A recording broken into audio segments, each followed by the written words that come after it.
wawili. Mwenyewe anasema kusukuma ng'ombe. Sisi ya kusukuma ng'ombe.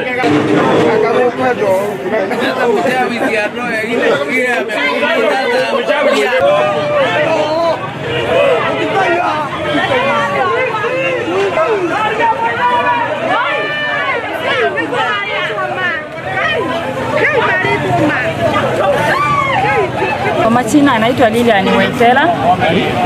Natoka kwa duka moja. Mkaaji wa hapa.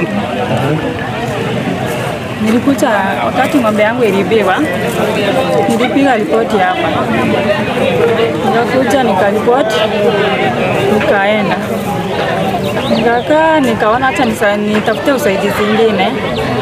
Ndio nikapigia dokta.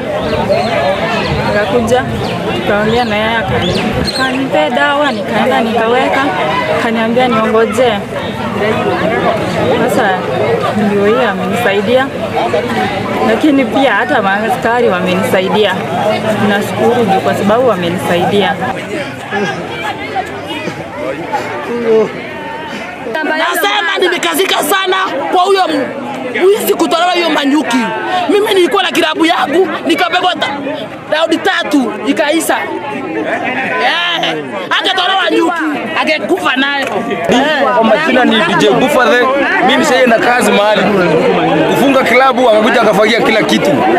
I guess namba hiyo mchai nimechukua, at least nimefurahia. Najua hata yangu inarudi. Kitendo leo nasikianga, lakini leo nimekubali kujionea. Nasikianga sijui kuna kanga na nini, lakini leo nimejionea. Na hizo matu zangu wenye walibeba watu wa PI.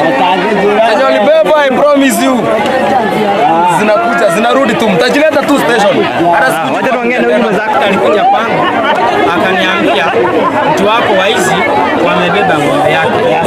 Wakati aliniambia walibeba ng'ombe yake, nikamwambia nimetangulia kwenda kwa polisi ripoti kama ng'ombe. Akaniambia ni sawa. Nikamwambia kwa sababu siwezi kupatia dawa kama hujapiga ripoti kwa polisi. Kwa sababu ni kufanya mambo yangu, kushika watu wanaweza kufanya nini? Kuuliwa. Sasa akamwambia baada ya wiki moja nitakuwa nimemaliza hiyo kazi yangu. Sasa wewe shika hii dawa uende weke mahali ng'ombe amefanya nini? Ameibiwa. Wewe ukisikia kama watu mahali umepata hiyo ng'ombe unipigie simu nikuje niwatembezee, kwa sababu watu wakikuja hawezi kukua nomo. Unanipata? Kwa mimi nikituma zile vitu zangu kushika watu watakuwa nomo. Sasa mama huyo ndiye akanipigia simu akaniambia daktari kuja, kwa sababu wale watu wamefanya nini? Wamepatikana. Ndio pia na mimi nikakuja moja kwa moja na vifaa zangu, ndio nikapatia, ndio kaweka hizo dawa, ndio zile ng'ombe zangu kifaa changu